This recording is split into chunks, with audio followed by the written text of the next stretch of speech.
오늘 말씀의 제목이 예수님의 마음을 품으라인데, 우리가 예수님의 마음을 품는다라는 것은 예수님의 사랑을 우리가 아는 거라고 생각합니다.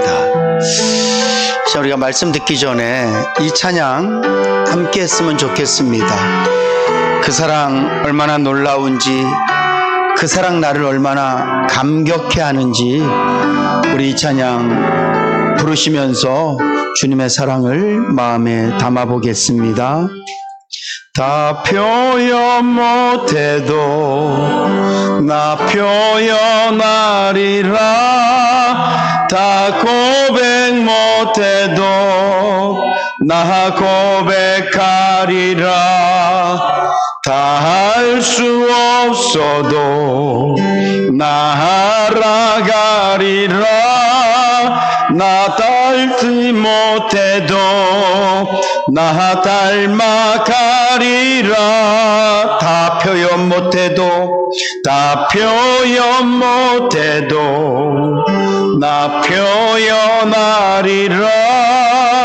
다 고백 못해도 나 고백하리라. 다 할 수 없어도 나 알아가리라. 다 닮지 못해도 나 닮아가리라. 그 사랑 얼마나 아름다운지, 그 사랑 얼마나 날 부엽게 하는지, 그 사랑 얼마나 크고 놀라운지를, 그 사랑 얼마나 나를 감격하게 다 표현 못해도 나 표현하리라.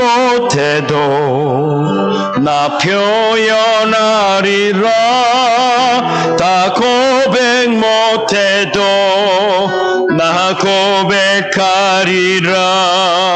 다 할 수 없어도 나 알아가리라. 다 닮지 못해도 나 닮아가리라. 다 표현 못해도 나 표현하리라. 다 고백 못해도 나 고백하리라. 다 할 수 없어도 나 알아. 아멘. 다 닮지 못해도 나 닮아가리라. 그 사랑 얼마나 주님, 그 사랑 아멘. 그 사랑 얼마나 크고 놀라운지를, 그 사랑 얼마나 나를 감격하게 하니, 그 사랑 얼마나 아름다운지, 그 사랑 얼마나 날 기억해 하는지, 그 사랑 얼마나 크고 놀라운지를, 그 사랑 얼마나 나를 감격하게 그 사랑 아멘. 그 사랑 얼마나 아름다운지, 그 사랑 얼마나 날 부욕해 하는지, 그 사랑 얼마나 크고 놀라운지를, 그 사랑 얼마나 나를 감격하게 하는지.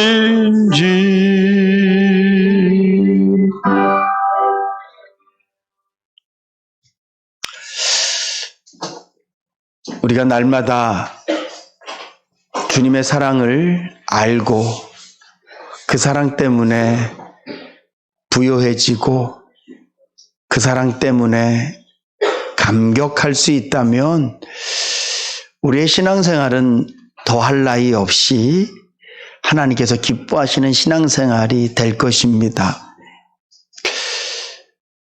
제가 목사라는 신분을 갖고 살고 어떻게 하면 하나님을 기쁘시게 할까?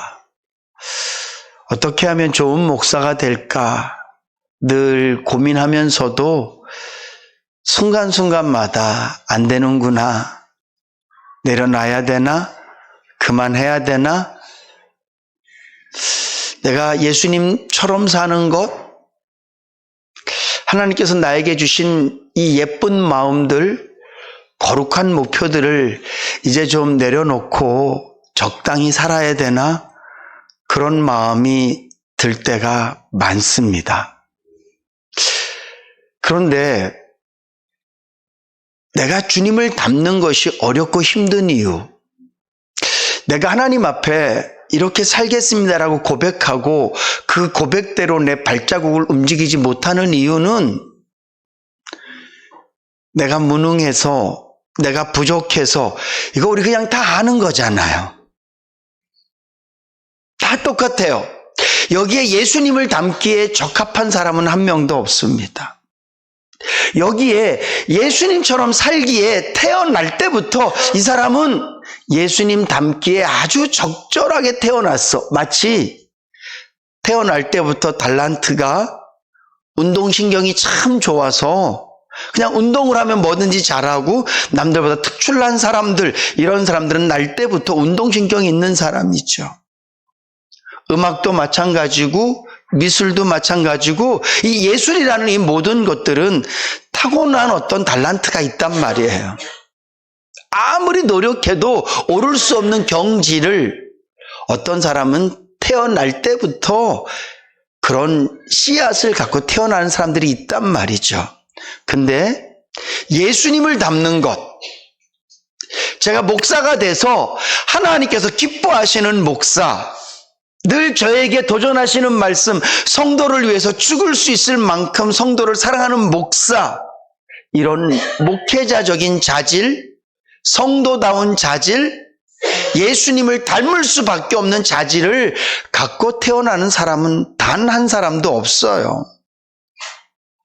그런 저와 여러분들에게 하나님께서 예수님을 닮아가라고 말씀하시니까 우리가 얼마나 부족함을 느끼겠어요.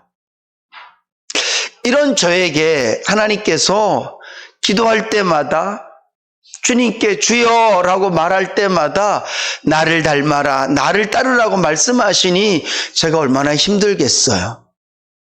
우리 모두가 주님 앞에서 나는 주님 닮기에는 부적절한 사람입니다라는 고백은 우리 모두의 고백이에요. 그래서 내가 주님을 닮는 것이 잘 안 되는구나, 내가 주님을 따르는 것이 안 되는구나, 그것을 나는 부족해서 그래요, 나는 연약해서 그래요, 나는 여러 가지 성품이 못나서 그래요, 이런 이유는 나만의 이유가 될 수 없다는 거죠.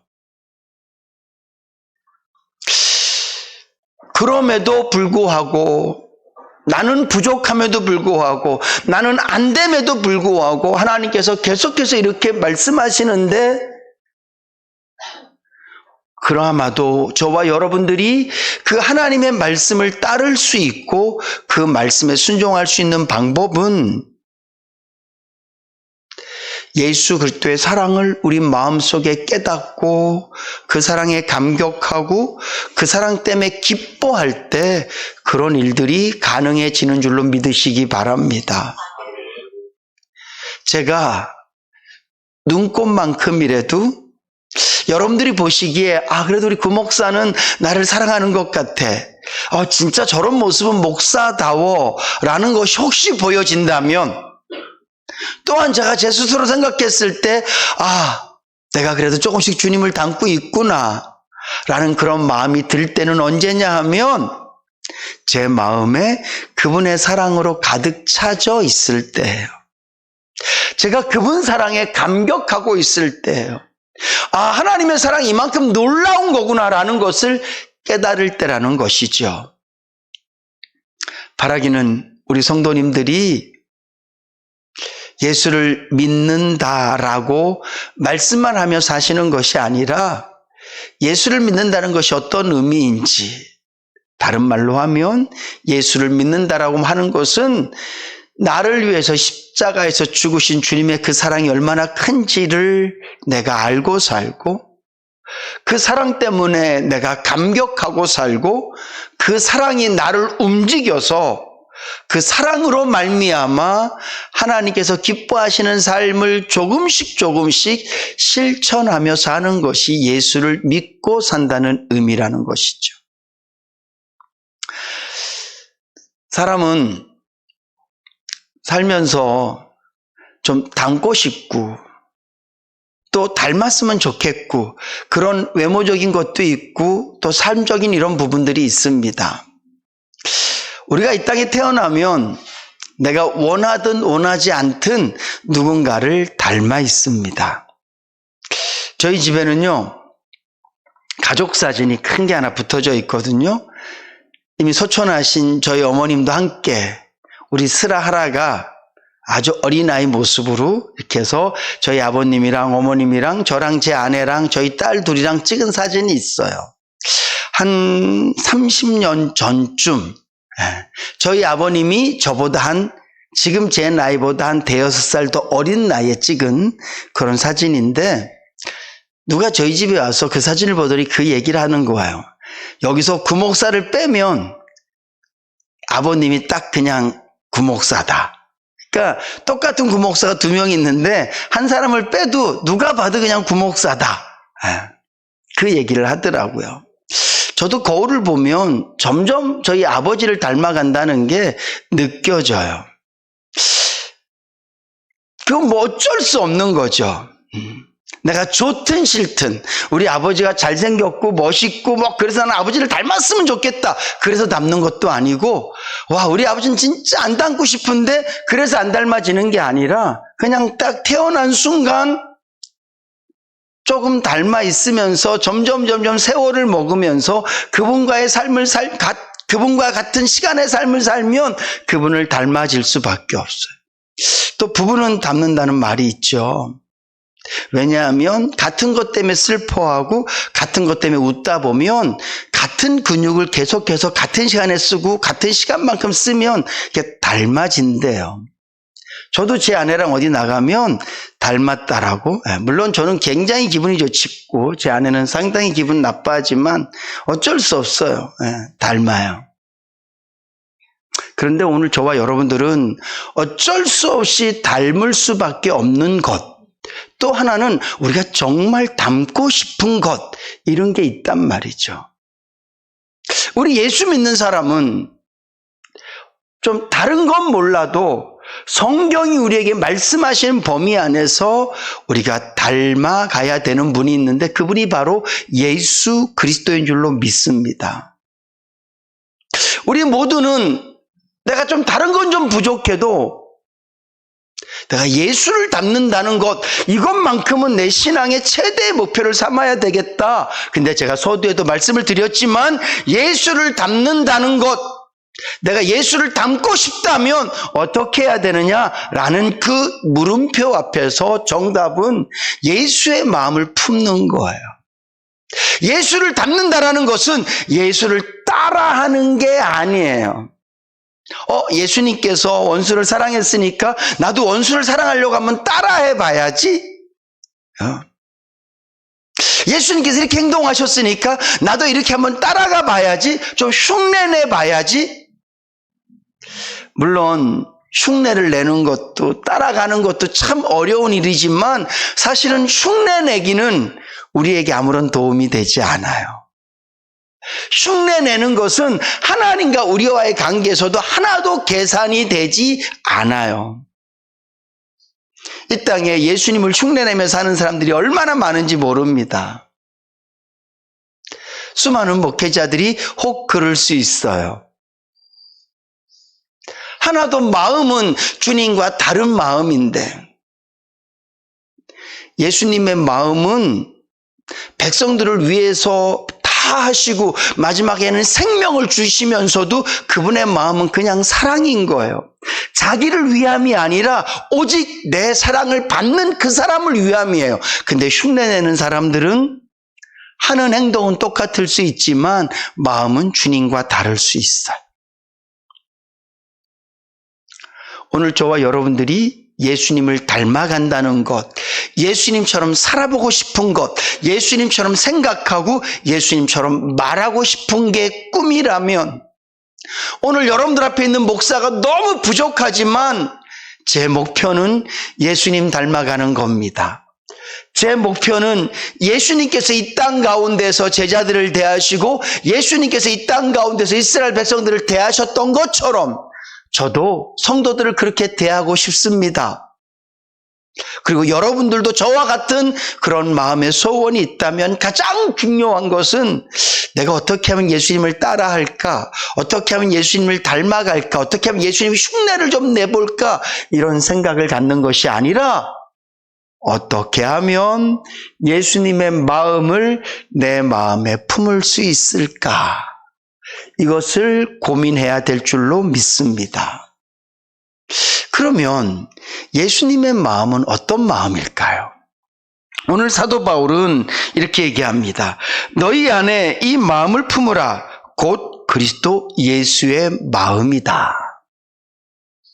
성도들에게 예수님의 마음을 품으래요. 그러면 이 예수님의 마음은 어떤 마음이냐? 6절 말씀이에요. 그는 근본 하나님의 본체시나 하나님과 동등됨을 취할 것으로 여기지 아니하시고 오히려 자기를 비워 종의 형체를 가져 사람들과 같이 되었다. 이렇게 말씀하고 있습니다. 우리는 예수님께서 이 땅 가운데 오실 때 그냥 굉장히 쉽게 가브리엘 천사를 통해서 마리아에게 너에게 하나님의 은혜가 임할 것이다. 다른 말로 하면 너에게 아기가 생길 것이다. 라고 얘기했을 때 마리아가 아니 나는 남자를 알지 못합니다. 어떻게 나에게 아기가 생길 수 있겠습니까? 하나님의 성령을 통하여서 네 안에 하나님께서 직접 어린 생명의 씨앗으로 네 안에 올 거야. 그리고 정말 그 마리아가 임신이 되었어요. 우리는 이 엄청난 사실을 말씀 그대로 믿는 줄로 믿습니다. 이게 믿어져야만 돼요. 그랬을 때 그냥 하나님 말씀대로 그냥 툭 마리아의 뱃속에 그냥 오셨구나 라고 생각할 수 있는데, 오늘 사도 바울은 조금 더 예수님께서 이 땅 가운데 오게 된 이 사실을 구체적으로 좀 표현하고 있는 것 같아요. 뭐라고 말하고 있냐면 그는 근본 하나님과 동일하신 분이시다. 근본 하나님의 본체시다. 이 말은 하나님과 형상이 똑같은 분이시다. 그의 모양이 하나님과 똑같은 분이시다. 우리가 좀 가장 쉽게 설명을 하면 여러분들이 알고 있는 어떤 그 물체의 모양들이 있을 거 아니에요. 그럴 때 이 사과는 이런 모양이야, 바나나는 이런 모양이야, 이렇게 형상화되어 있는데 예수님도 어떤 분이셨냐 하면 그분은 본질적으로 하나님과 똑같은 분이시라는 거예요. 근데 그 하나님과 똑같으신 분이 이 세상에 오실 때 사람의 몸으로 오셔야 되는데, 이게 물론 그분은 전능하신 하나님이시니까 가능한 거지만 이것은 세상의 어떤 화학적인 작용이라든가 오랜 세월을 통해서 진화적인 작용이나 그 어떤 것으로도 이것은 불가능해요. 근본이 하나님이신 그분이 사람의 몸을 입기 위해서 먼저 그분이 하신 게 뭐냐면 하나님과 동등됨으로 취할 것을 여기지 아니하셨다. 이게 무슨 얘기냐면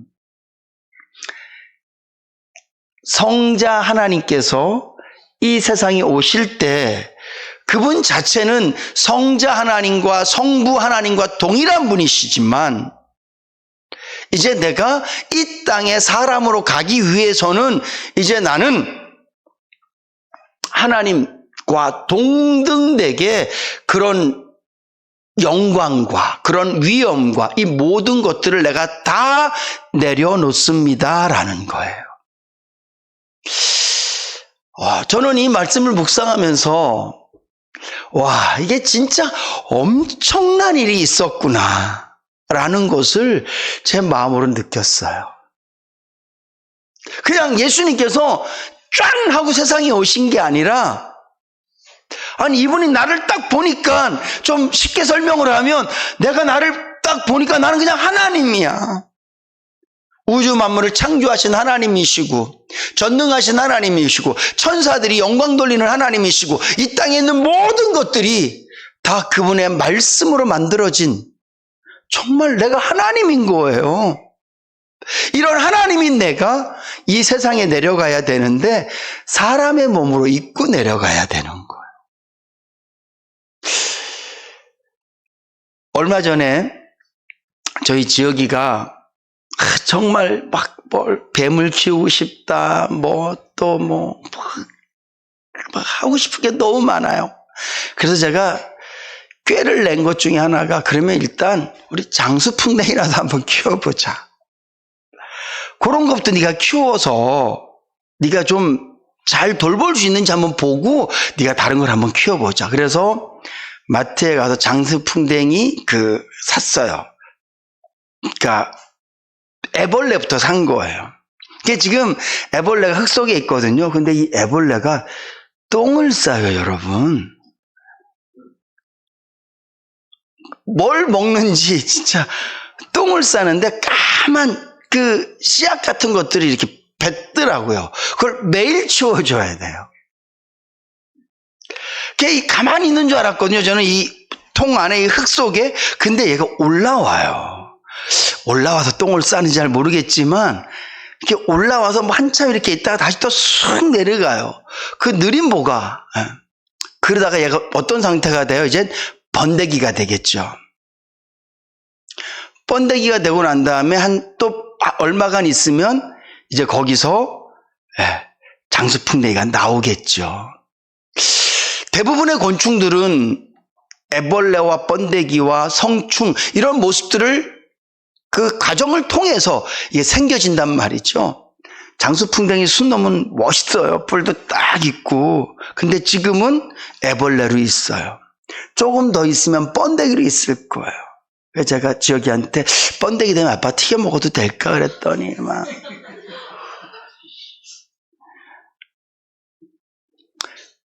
우리가 한 곤충 한 마리가 이렇게 바뀌어지는 모습, 이게 시간도 오래 걸리고요.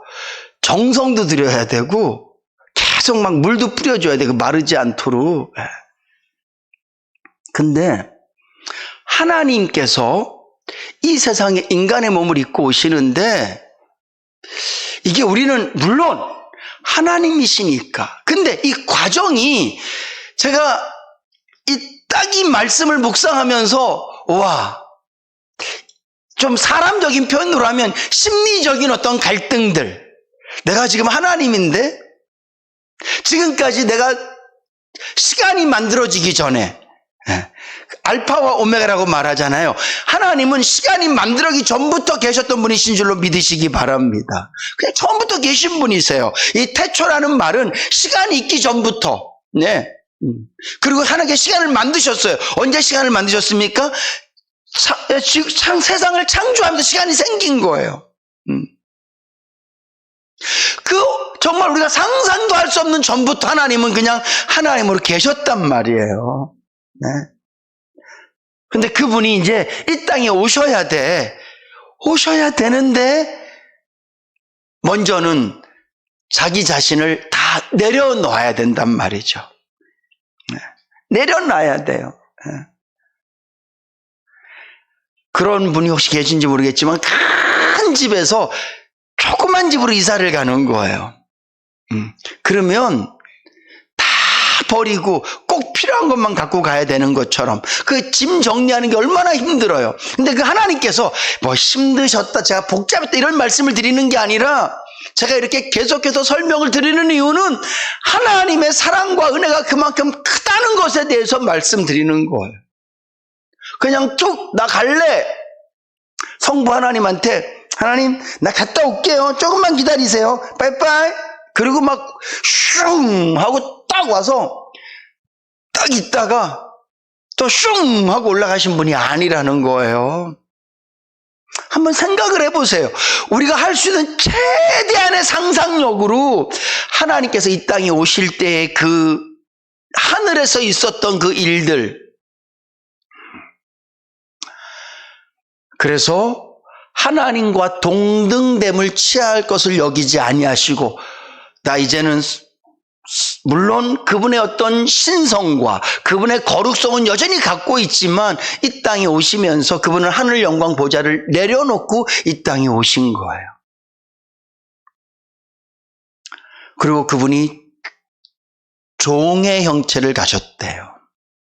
이 땅에 오셔서 왕으로 오셔서 정말 모든 것들을 다 누리며 사셔도 천국에서의 그 하나님과는 비교도 할 수 없을 만큼 낮고 천한 것인데, 더 중요한 것은 그분은 종의 형체로 오셨다는 거예요. 그냥 딱 오자마자 십자가에서 딱 죽고 딱 가셨으면 좋은데 30년 동안 가정생활 하시고 3년 동안 공생의 삶을 사시고 그리고 죽으셨단 말이죠. 이게 예수 그리스도의 마음이에요. 오늘 저와 여러분들이 나는 정말 성도답게 살고 싶습니다, 나는 하나님 믿는 사람답게 살고 싶습니다, 그런 것을 딱 내 삶의 목표가 되면 가장 중요한 것은 예수 그리스도의 마음이 어떤 것인지를 알아야 된단 말이에요. 사랑을 위해서라면, 누군가를 살리는 위해서라면, 하나님의 기쁨을 위해서라면 나의 모든 것들을 내려놓을 수 있는 마음, 그것이 그리스도의 마음이에요. 교회 안에서도 다툼이 있습니다. 왜 다툼이 있어요? 나를 내려놓지 못해서 그래요. 저희 교회는 누차 말씀드렸지만 목사와 장로가 되게 사이가 좋습니다. 재밌고 즐겁고, 당해도 즐겁고. 근데 때로는 그렇지 않은 교회들도 가끔 보여지거든요. 근데 이유는 하나예요. 모두가 다 그리스도의 마음을 마음에 품지 못해서 그래요. 그리스도의 마음을 품는다는 것은 옳고 그름을 따지는 게 아니에요. 잘남과 못남을 따지는 게 아니라 내가 나를 먼저 내려놓는 거예요. 하나님께서 이 땅에 오시면서 나는 똑같이 하나님의 형상으로, 나는 이 땅에 와서 똑같이 하나님의 모든 권위와, 내가 인간들의 죄를 뒤집어 쓴다고? 그럴 수 없어. 나는 절대 못해. 하나님의 성품이 거룩이잖아요. 그 거룩하신 분에게 죄를 뒤집어 씌운다는 거, 그건 말도 안 돼요. 근데 하나님께서는 그것을 수용하세요. 맞습니다. 내가 이 땅에 있는 모든 인간들의 죄를 내가 뒤집어 쓰고 죽어야 저들의 죄를 사할 수 있지 않겠습니까? 그래서 구약시대에도 죄를 지으면 집에서 짐승을 가져가죠. 그리고 그가 짐승 머리에 손을 얹고 기도해요. 내가 이런 죄를 졌습니다. 그리고 이 죄를, 나의 죄를 이 짐승에게 전가시키죠. 그러면 제사장이 그 짐승을 잡아서 하나님께 드리는 거예요. 여러분, 그 짐승이 아무런 죄가 없음에도 불구하고 죄인인 자기 주인을 살리기 위해서 그 주인의 죄를 다 뒤집어 쓰는 것처럼 거룩하신 하나님께서 우리의 죄를 뒤집어 썼단 말이죠. 그리고 죽으심으로 우리를 구원하신 거예요. 오늘 그리스도의 마음이 바로 그 마음이에요. 나를 주장하지 않는 마음. 한 영혼을 살리고 한 생명을 살리기 위해서라면, 내가 누군가를 위해서라면 기꺼이 나를 내려놓을 수 있는 마음이 그리스도의 마음인 줄로 믿으시기 바랍니다. 주님께서 저와 여러분들 살리기 위해서 인간의 몸을 입으셨던 것처럼 오늘 저와 여러분들도 끊임없이 예수 그리스도의 마음을 우리 마음에 이식해야 될 줄로 믿습니다. 이 작업을 끊임없이 해야만 돼요. 쉬지 않고 해야만 돼요. 이게 한번 딱 이식이 돼서 평생 가면 좋은데, 은혜 있을 때, 내가 그분의 사랑을 깨달을 때 예수님의 마음이 내 마음에 안착이 됐다가도 내 욕심과 어떤 상황이 생기면 내가 그것을 쓱 잃어버리면 예수의 마음이 아니라 내 욕심이 나를 주장하게 돼요. 저는 우리 인내교회 성도님들이 죽는 그 순간까지 우리의 심령 가운데 예수 그리스도의 마음을 이식하기 위해서 발부둥 치고 애쓰며 사실 수 있기를 주님의 이름으로 축복합니다. 그러기 위해선 주님의 사랑을 내가 계속 알고 사는 거예요. 다른 말씀은 오늘 좀 잊어버리시더라도 주님께서 나를 살리기 위해서 이토록 하나님이신 당신의 모습을 내려놓고 이 땅에 오실 때 종의 형태를 가지고, 이 말은 죄인의 모습을 갖고 이 땅에 오셔서 인간들의 모든 죄를 다 뒤집어 쓰시고 나를 위해 죽으셨다. 우리가 너무나 잘 아는 말씀이지만 이 알고 있는 이 말씀이 저와 여러분들의 심령을 만져서 주님의 그 놀라운 사랑이, 아, 이게 주님의 마음이구나, 이게 주님의 사랑이구나가 내 마음에 깨달아져서 이 사랑으로 살아가실 수 있기를 주님으로 축복합니다.